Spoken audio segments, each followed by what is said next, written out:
Ele é autor de um livro sobre o rádio teatro brasileiro. Vou conversar com Roberto Salvador.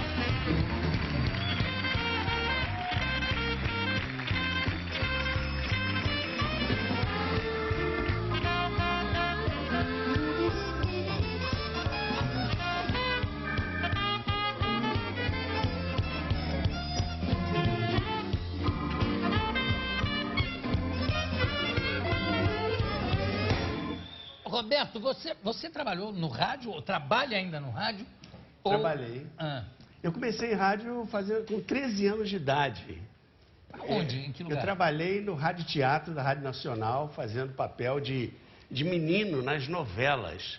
Não era eu só, tinham vários meninos, que a Nacional tinha muitas novelas. E toda novela tinha que ter menino, menina, né? Garoto, garota. E você eu era um deles. Você fazia só menino? Porque com a voz sei lá, de adolescente... eu sei que tinha meninos que faziam menino e menina. Né? Exato. Eu fazia só menino. Ela tinha 13 anos, mas a minha voz já estava... eu já estava definido, né?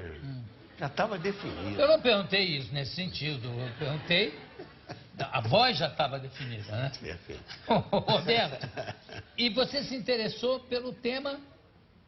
Porque você nunca não chegou a se afastar do rádio, nunca? Não, eu trabalhei em rádio, sempre trabalhei em rádio. É que depois eu me formei em professor e eu me dediquei ao rádio educativo. E no final dos anos 60, 69, 70, começou a surgir a TV Educativa do Brasil, com Gilson Amado. E eles precisavam de professores para darem aula para as câmeras. Né? Porque uma coisa é o professor dar aula para a turma e outra para a câmera. E eu falei para minha mulher, bom, se eu sou professor e trabalhei em rádio, eu vou saber trabalhar e dar aula para uma câmera. E fui. E fui aprovado no teste e comecei a trabalhar na TVE. Dei muitas aulas, eu sou formado em biologia e dava aulas de ciências e biologia. Então, eu depois fiz pós-graduação no exterior e comecei a dirigir programas educativos de rádio e televisão. Eu dirigi um programa na TVE, chamado Patati Patatá, que inclusive ganhou até um prêmio internacional, a nossa equipe ganhou. Mas eu nunca me afastei do rádio. Agora, quem é que você considera pioneiro do profissionalismo no rádio? O pioneiro foi o Adhemar Cazé, não é? O Adhemar Cazé, porque ele trouxe... Programa Cazé, que revelou centenas de artistas, né? Porque o Jô tem um tripé de 3 figuras extraordinárias no rádio brasileiro. O Roquete Pinto, que trouxe o rádio para o Brasil, o Adhemar Cazé, que profissionalizou o rádio, e o Almirante, que trouxe o rádio espetáculo, né? Com coro, com orquestra, com atores. Quer dizer, os chamados programas montados, não é? O Almirante em que rádio trabalhava?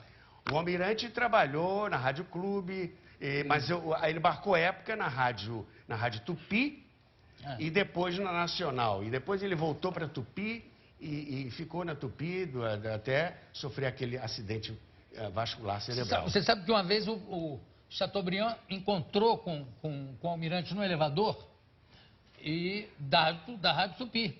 E falou, Almirante, você tem que vir trabalhar aqui. Aí o Almirante falou, mas eu já trabalho aqui, doutor Assis. Então continue. Queria saber. E você chegou a encontrar com o Almirante depois do acidente cardiovascular? Sim. Que ele olhava e dizia, espera, eu lembro de você, Exatamente. Não sei o quê.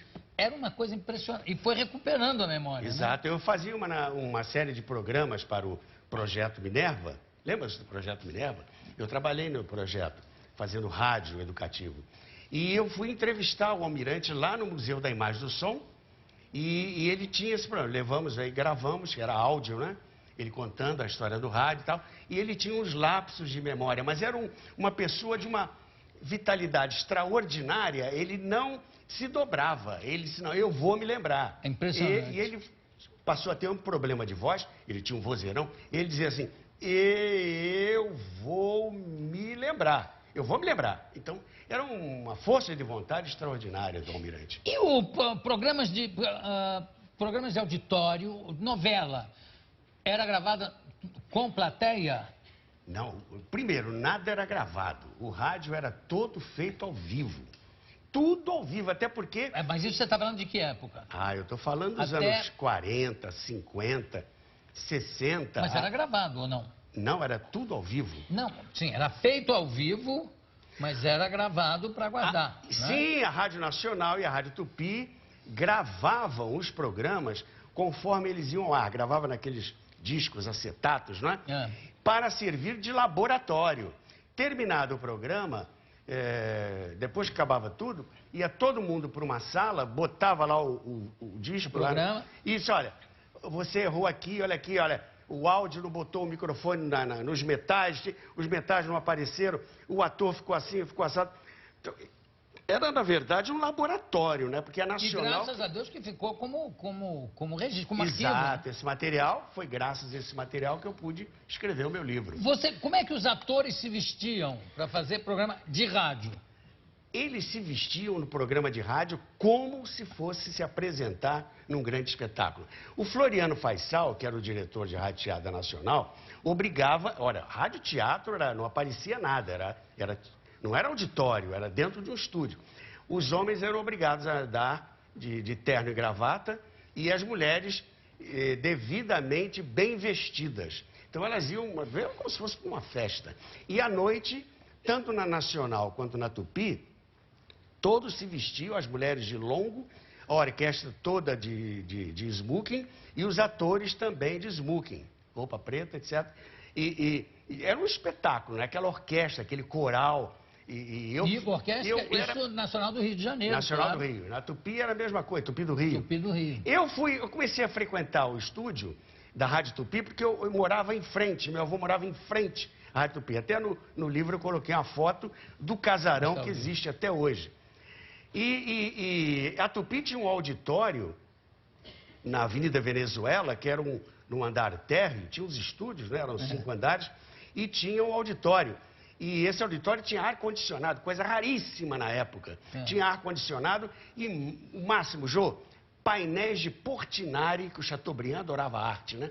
Ele mandou pintar painéis de Portinari nas paredes do auditório da Tupi. Mas peraí, você está falando isso de ouvir contar, né? Porque você não tem idade para isso. Não, eu não tenho idade. Obrigado. Quantos anos você tem? Eu tenho 72, eu sou de 38. Esse ano eu faço 78. Eu também sou de 38. Eu sei, mas nós somos da mesma idade. Pois é, e essas coisas aqui eu lembro de ouvir falar. Também eu era muito moleque, quando eu saí, fui estudar fora, quando eu voltei é que eu tomei contato com o rádio. Aliás, com o meu querido padrinho e até hoje colaborador, Max Nunes, que foi um dos grandes nomes o Max Nunes, do rádio, né? Olha, eu me apaixonei pelo rádio porque, como eu ia dizendo, era em frente à Tupi. E o meu tio arranjava ingresso para a gente ir. E eu frequentei, eu tinha 6 anos de idade, 7 anos, um programa chamado Rádio Sequência G3. O Max Nunes vai se lembrar desse programa porque ele era acadêmico de medicina. Ele devia ter uns 24 anos. E o Gilberto Martins, que era diretor da Nacional, que dirigiu a primeira novela Em Busca da Felicidade, ele foi para Tupi e levou o Max Nunes para Tupi e lançou um programa chamado Rádio Sequência G3, que era de 11 a 1, pegava as pessoas no horário de almoço. Uma audiência extraordinária. Paulo Gracindo, de cabelos negros, era o animador do programa. E distribuía prêmios, era um auditório assim como esse, tudo muito bem decorado, poltronas de veludo. E eu assistia aquilo tudo, a orquestra, aqueles músicos. Sabe qual era a orquestra? A Orquestra Tabajara, do Severino Araújo. Sabe quem era o contra-regra do programa? Jorge Veiga. E sabe quem era o rapaz? Um rapaz magrinho, com terno de jaquetão, ele só tinha aquele terno. E ele tinha uma caixa de madeira com notas de 5 cruzeiros. E o Paulo Gracindo dizia, a quem respondia a pergunta certa, leva lá o dinheiro, Abelardo. Era o Abelardo Barbosa, o Chacrinha. Ele entrava mudo e saía calado do programa. E transformou-se no maior fenômeno da comunicação brasileira. Fazia os... Como é que é o baile do Chacrinha, que ele fazia sozinho era na a discoteca do Chacrinha. Discoteca do Chacrinha. Agora, nessa época, existia também um sujeito, uma atração na rádio, que era Romário, o Homem Dicionário. Isso era no programa do César de Alencar. O cara respondia tudo mesmo, não tinha fajutagem ali? Não, ele era realmente uma coisa extraordinária. Quer dizer, não era um aplique assim, tipo Sapucaí, por exemplo, não era. Que poderia perfeitamente fazer. Não era armação, não. Não era armação, não? Não, era tudo sério. O rádio era muito autêntico, né? E transmissões, eu sei de histórias de transmissões da vida de Cristo, Paixão de Cristo. Isso aí... Olha... lembra de alguma? Sim, em 59, a Rádio Nacional, que era uma coisa extraordinária em termos de radioteatro, o Guiarone, lembra-se do Guiarone? Ele resolveu radiofonizar a vida de Cristo para ir ao ar na rádio na Sexta-feira da Paixão. E gravou. Foi um dos pouquíssimos programas gravados. Lá em 59, já existia a fita Ampex, a máquina Ampex, né? Gravava em rolo. Muito bem. E todo o elenco de Rádio Teatro Nacional trabalhou na vida dele. O Roberto Faisal era o Cristo, o Floriano era o Deus, a Isis de Oliveira era a Nossa Senhora e o Sancler Lopes era o Pilatos. Bom, eu não trabalhei embora eu estivesse na rádio nessa época. Mas houve coisas engraçadas, porque foi uma super produção. Até hoje existe o CD, que é muito bonito. Agora, houve uma cena engraçada, porque na hora do julgamento do Pilatos, os atores que já tinham participado não podiam sair. Tinham que ficar no estúdio para fazer o coro, o vozerio. E aí o Pilatos vira, o Sancler, o que eu faço com este homem? Aí a turma, crucificai-o, crucificai-o. Vou perguntar de novo, o que eu faço com este homem? Crucificai-o, crucificai-o. Teve um gaiato, um dos atores, daqueles jovens, que resolveu dizer, na hora que a turma dizia, crucificar, ele falou assim, dá um chute nele. Aí, não foi isso, não. Foi. Chuta o saco dele.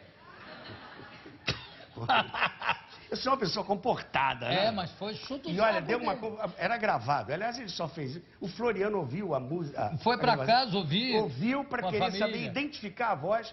Eram cerca de 90 atores no estúdio, né?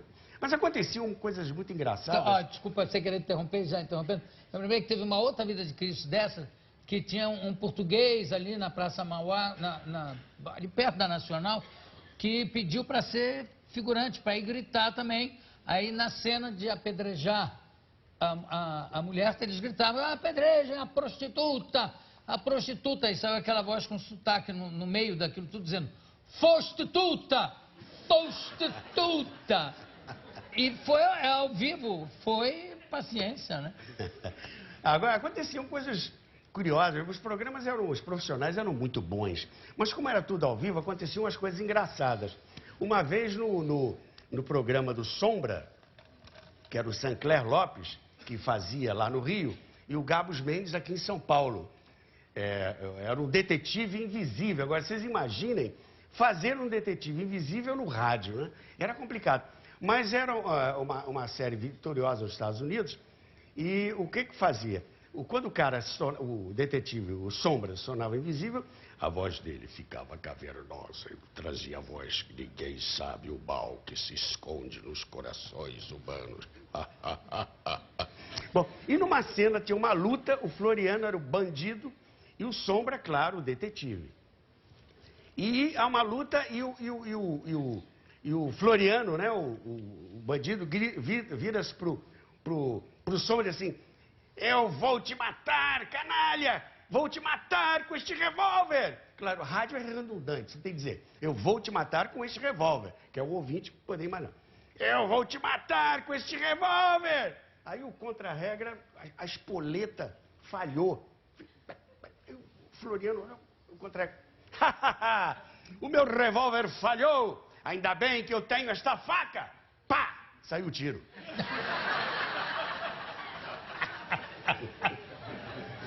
Que maravilha. Uma vez uma atriz de Santa Catarina, no meu livro... Uou! Santa Catarina. Tinha um bom rádio teatro, as rádios de Santa Catarina, Florianópolis. Já ganhei a plateia. É? Mas aí, ela ia suicidar por lá de uma ponte. Eu vou me matar, eu sou desgostosa da vida. Bom, o que era? O contra-regra tinha um tanque cheio d'água, tanque de cozinha, né? Eu, o Estúdio Nacional, tinha tudo, era uma casa com tudo, para produzir os ruídos. Aí, na hora H, ele esqueceu de botar água no tanque, né? Aí a atriz, eu vou me matar, eu sou desgostosa desta vida, vou me atirar desta ponte. Aí, adeus! Quando o contra-regra viu, o tanque estava vazio. Ele não teve outra alternativa, deu um tapa no tanque. A atriz, então, com uma enorme presença de espírito. Eu sabia! Eu sou tão azarada que acabei me dando mal. Caí de mau jeito. Quer dizer... Pronto. Me lembro de uma história que me contaram eu não sei quem é que tinha que dizer, lá vem o Honório com seus capangas. E sim. na hora, como é que ele trocou? Lá vem... isso foi no programa do Jerônimo, o Herói do Sertão. Aí tinha um bandido, era o Caveira, né? E o Jerônimo gritou assim, lá vem o Caveira com seus capangas. Só que na hora H, ele se enrolou, lá vem o Caveira com seus capengas. Não, e aí diz que o elenco inteiro se aproximou assim. Parou tudo, imagina. Não, era ao vivo, não podia parar, tinha que seguir. Olha, Agora, a presença de espírito, como o negócio era ao vivo, havia presença de espírito para segurar as pontas, né? Para segurar as pontas. Vamos ouvir uns trechos, surreal. Vamos ouvir uns trechos que o Roberto trouxe. Se eu não me engano, tem o Balança, mas não cai. É, homenagem ao Maxi Nunes. Claro. Pode soltar. 100% financiado pela Perfumaria Mista Sociedade Anônima. Ergue-se em qualquer ponto da cidade maravilhosa o edifício Balança. Balança!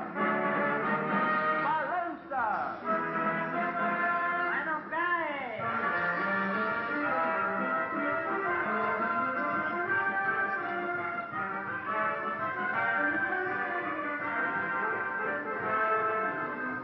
Projeto de construção de Maxi Nunes e Paulo Gracino. São moradores do edifício Balança, mas não cai, todos os astros e estrelas da Nacional, exceto os que forem despejados por falta de pagamento. O edifício Balança, mas não cai, é o único que não cobra luvas em taxas de condomínio, porque quem paga tudo é a Perfumaria Mista Sociedade Anônima.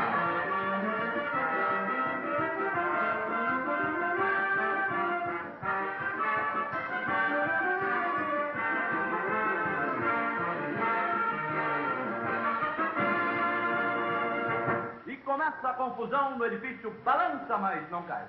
E aquele brotinho do terceiro andar confessa sua mãe. Ué? Balançou. Acabou, surreal, não tem? Tá. Tem algum... História do primo pobre... O Balança, mas não cai foi o Maxi Nunes, em 48, ele saiu da Tupi e foi para Nacional. E ele tinha esse projeto, mas a direção da rádio não deu muita bola, não sei o quê. E tinha a PRK-30, às sextas-feiras. Genial. Dois gênios. Sexta-feira, 8h30 da noite. E o Lauro Borges e o Castro Barbosa brigaram com a direção da rádio, foram para Tupi, e não houve acordo, e então eles saíram. A direção chamou o Maxi Nunes tinha 28 anos, 20 e poucos anos. E chegou e disse assim, ô Max, bota alguma coisa. Sexta-feira é um horário tradicional do humor. Porque antes da PRK-30 já tinham anos atrás o Alvarenga e Ranchinho.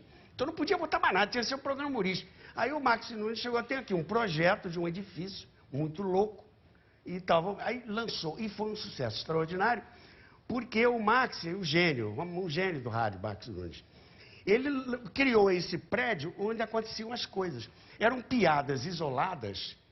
E depois ele levou isso para televisão também. Não, gênio do teatro, de revista, rádio, televisão. Exatamente. E tem uma coisa engraçada, que Primo Pobre e Primo Rico, que era Brandão Filho e Paulo Gracindo, o projeto era para ser o contrário, seria para o Paulo Gracindo fazer o Primo Pobre e o Brandão fazer o Primo Rico. Quando leram, eu não sei, não me lembro quem dirigia. Era o Floriano. Floriano Faisal. Essas histórias eu sei porque o Max me contava, né? Disse que não está certo, é o contrário, o Brandão tem que fazer o Primo Pobre. E aí foi aquele estouro. Eu me lembro que eu era moleque, 7, 8 anos de idade, eu ficava grudado no rádio para ouvir o Balança Mas Não Cai.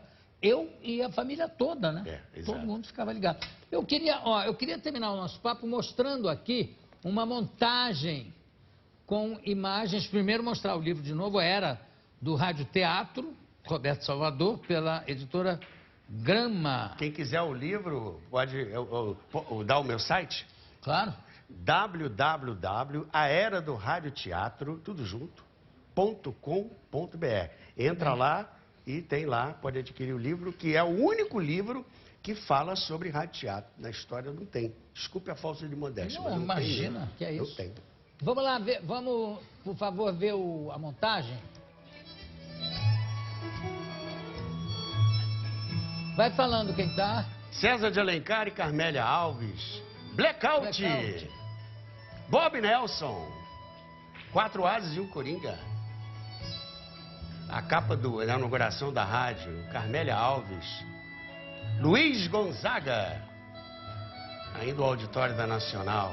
O estúdio Radiada Nacional, os grandes atores da época. Marlene Radamés Inátali. Olha só. Convite para inaugurar a rádio, a PR-8. Aí o antigo auditório da Rádio Nacional. Aí, Carmen Miranda, não, acho que era. Parecia. Olha lá o Almirante, lado direito. Paulo Gracindo e Bidu Melo. Primo Rico e Primo Pobre, nessa ordem. Aí o Lauro Borges, o Jorge Bico contra-rega, produzindo ruídos para as novelas. Aí atores da Rádio Tupi. Eu pensei que era a Angela Maria ali, não era? Não, era a Liomar de Matos. Aí sou eu ali aquele de terno cinza ali. Aí o auditório, o Maracanã dos auditórios da Rádio Tupi. Olha que maravilha. Eu conversei com o Roberto Salvador, que faz um verdadeiro registro, um resgate, tanta coisa que a gente não tem, que agora tem. Muito obrigado, daqui a pouco a gente volta. Obrigado. Obrigado.